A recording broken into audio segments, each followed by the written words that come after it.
Hi folks, welcome to a modern meat target test. We are on the range today, but luckily we're alone right now trying to get this in before the sun goes down. I just filmed the first video using the modern meat target. So I've done 5 with water jugs and other things, MDF, bologna, meat, and bone target test. Look that up.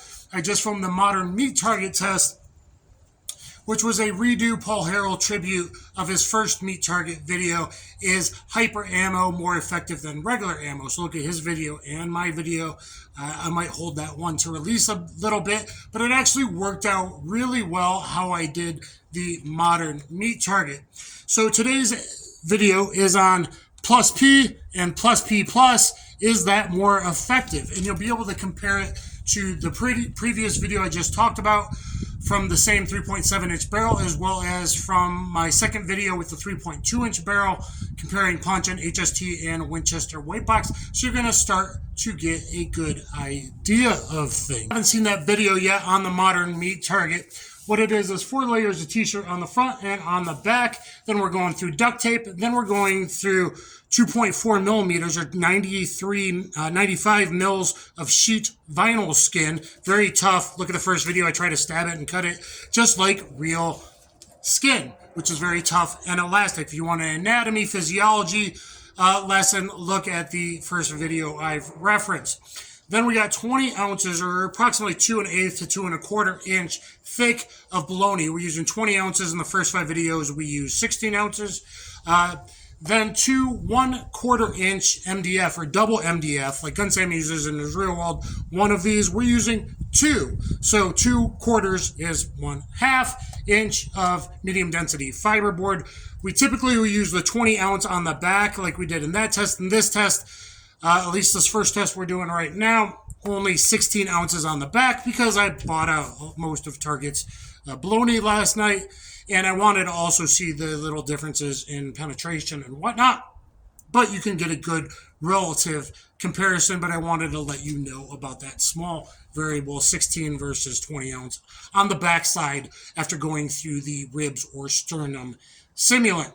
Then we're going into orange lung tissue. And then a double 1/4 inch MDF or back ribs on the back, followed by the 4-layer t-shirt, backer jugs, and the new and improved old towels.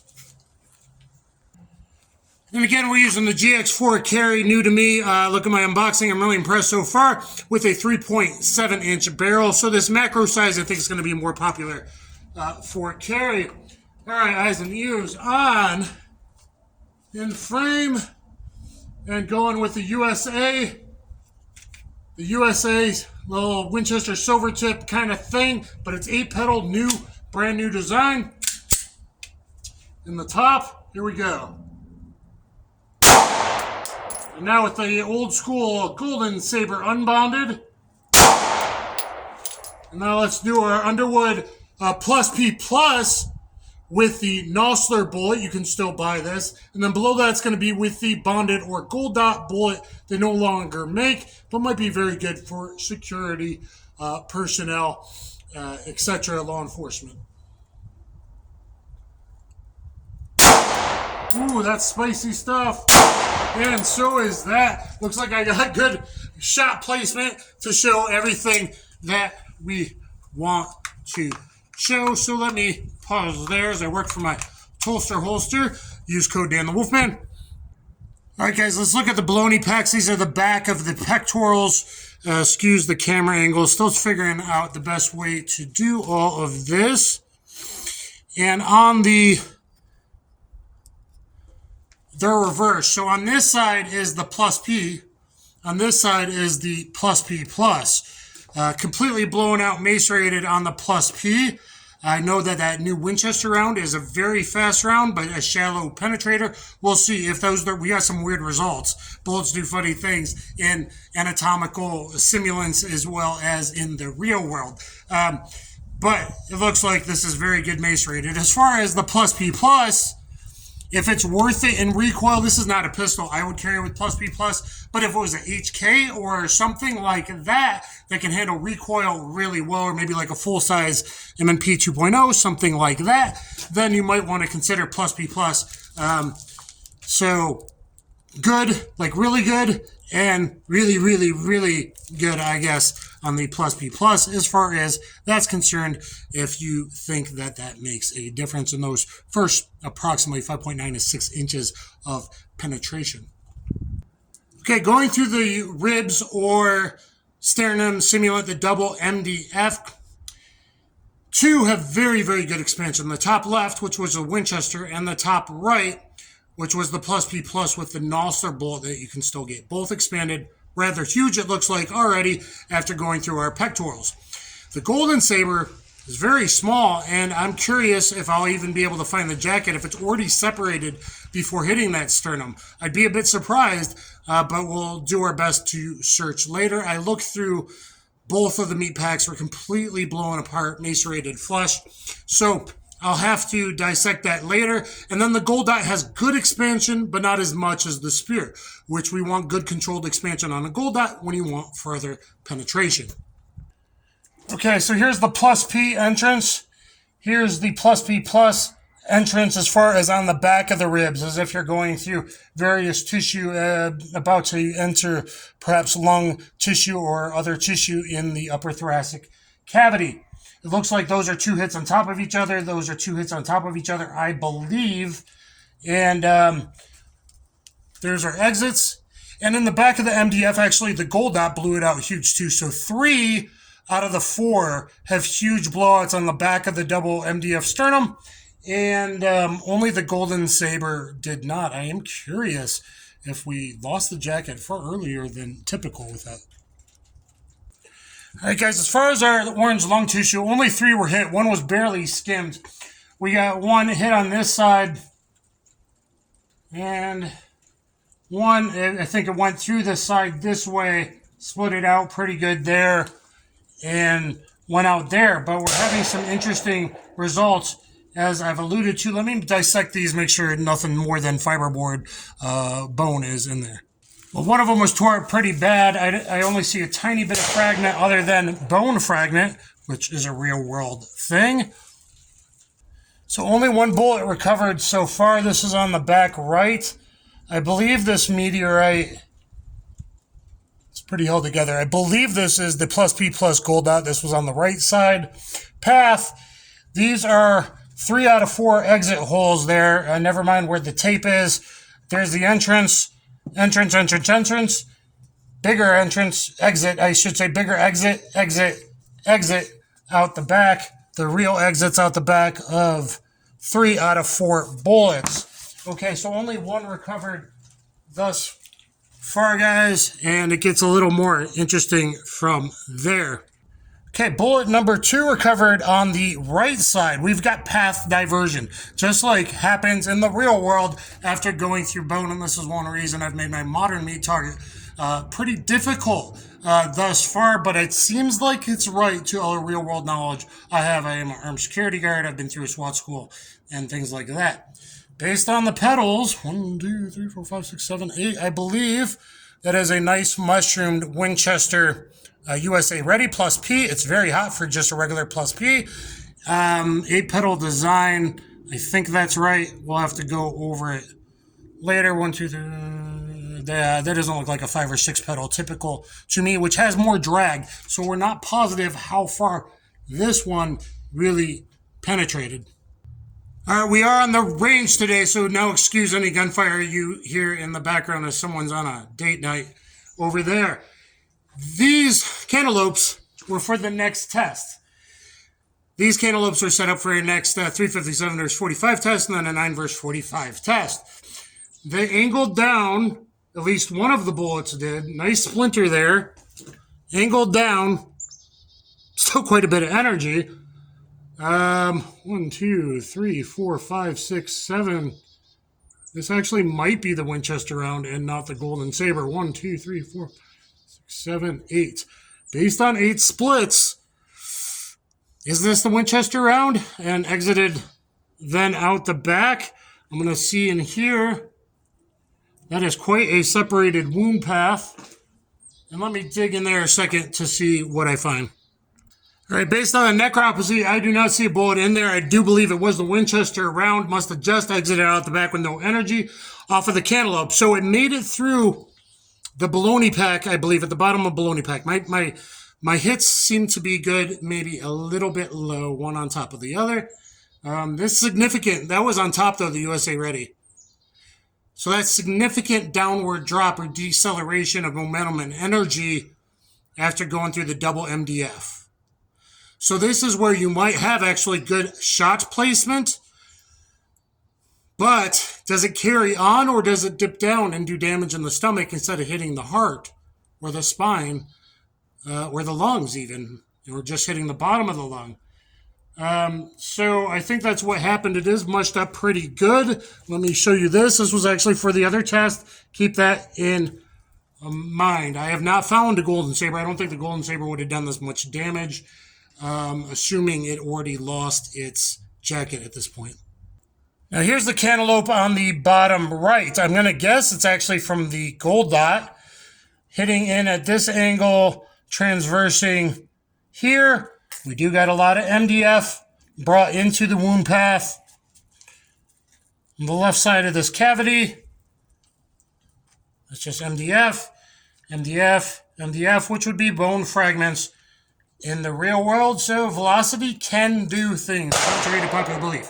Penetration is king, expansion is queen. That equals tissue crush. We know that works. But velocity can do things, and we'll discuss that more as we wrap up. But I don't see any bullet fragments, and I still haven't found the spear bullet yet. So let me keep on with this necropsy, guys.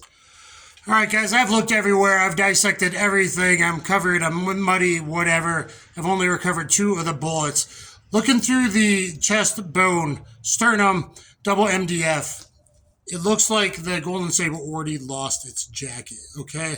It's only like a 32 caliber, 95-ish grain. It keeps penetrating deep off into the yonder. I have tons of backer jugs. I have the high-tech old towels, and I cannot find it. Same thing with the spear. I've gone through everything. I'm not the spear, but the Underwood Nosler bullet. That's typically a very shallow penetrator, like 10 into 11 and a half range. Same thing, the new Winchester USA Ready. Look at Teen Outdoors 9. He did his homemade organic gel, 10 to 11 and 3/4 inch penetration. I've said 10 and a half to 12 for frontal shots is going to be more than just fine for most civilians. Do I want more than that? I typically want 13, 13 and a half with huge expansion as big as possible. Here is the gold dot. It looks like the gold dot did that. This is an Underwood plus P plus gold dot. I do think that does some awesome stuff. We saw lots of fiberboard taken deeper into the wound pass, which would be bone fragments. The Golden Saber's done good in Paul Harrell videos before, and something I will probably have to retest in the future if you like this sort of thing. The Winchester, again, probably good unless you want deeper penetration. If you really want shallow but something good, that might be good. Me, I'm going to carry with the HST 124 plus P HST, or 124 punch. Something that gets to 12 to 13 and a half-ish inches penetration with huge expansion. Gold dot for certain situations. So is plus P worth it? If you have decent recoil control, because 9mm is very light recoiling anyway, some of you need to do some damn push-ups and stop listening to hearsay online. My favorite, if I can choose, is a 124 plus P. Okay? That is my favorite overall, is 124 plus P. Should you go to plus P plus? We did test the 9B PLE earlier. That's 115 grain. That's a little different, very low recoil. Hitting 1220 to 1300 plus, 1318, I believe, in Paul Harrell's, brought in 92. Should you go to something like this, the Nosler? Again, that's probably in that 10.5 to 11.5 inch range penetration. If you're okay with that, where you want lighter penetration for home defense, that's probably good enough. If you want gold dot extra goodness, this is probably good enough. Should you go plus P plus? Only in fuller size, heavier platforms, good for plus P plus. That's not going to hurt the pistol. Again, these are still less than test pressure rounds, guys. Even the 9B PLE was really only plus P right at the top of plus P according to lore. Plus P plus if it's a full size. If you got like an M&P 2.0 4 or 5 inch, if you got something that's, you know, maybe heavier than a typical Glock 19, a Glock 34, if you got especially something that's really can handle all kinds of pressure in HK, any HK, something along those lines, a heavier pistol, or for duty, I think a plus P plus is fine. And we see that fiber board taken in very far. Now, is hydraulic reaction or hydrostatic shock a thing? That's extremely debatable. Most of the top experts nowadays say no, we only use it to get the penetration. We only change the velocity to adapt to the bullet profile to get the penetration and expansion numbers that we want. Does it do more? If you can get everything else equal, I like a little bit more. Why? Because my theory is there are a lot of nerves by the skin and the ribs. Okay? And my theory is you have a higher FIBS factor. I've been shot. A higher FIBS factor. More psychological reaction. That's why I believe the 9B PLE, and especially predating that, the 357 Magnum 125 grain semi-jacketed Hollowpoint did so well, because if you look at the penetration numbers, it's only 11.7 to 12.3, whether it's federal or Winchester official organic gel data that I have. So it's not far penetrators. The 9B PLE, 10 to 12. I have FBI data on it. Look at my 9mm video that actually played today. So I have real FBI test data. If it doesn't go through an arm first is trying to shoot you, machete you, whatever. Like I said, I prefer the like 13 and 13 and a half inches, huge expansion, which means radius squared through the entire wound path. It's like a pinky, 9mm, versus 45 HST going through your body. Compared to the eyeball against the huge fat body Americans, does it look like anything? No, but it's through the entire wound path. It's simple math. It's more tissue crush. It's faster blood loss, faster diastolic pressure loss. So, in the past, you had to go to plus P plus to get goodness with old cup and core bullets. With today's technology, you don't have to. 124 HST, 124 punch perform amazingly, even from the micro barrels. Look at my second video, meat and bone target ballistics test from the micros. Do I still, if I have a choice, get a 124 plus P? Yes. And if it's a heavier full-size pistol, go with that 124 plus P plus if you choose to, but certainly that's debatable if it's needed or if it even does anything extra than blast and recoil. I personally believe it does. That's why 357 mag and 357 SIG 125 grain did more than 124 standard pressure 9mm or 9x19 Makarov or 9x17 380 or the same, basically the same 355, 356, 357 diameter bullets or 38 special. So anyway, guys, choose accordingly. I hope this maybe helped. And please get down there in the comments. It's very expensive, time consuming, takes all day. I'm starting to freeze. The sun's going down and the cantaloupes got hurt. I do have 2 more. I'll see if I can get 1 more in really quick. Thank you very much. Please subscribe and drop a comment. Help me out, guys. I'm doing what I can, and this is rather expensive. Thanks. Kaboom.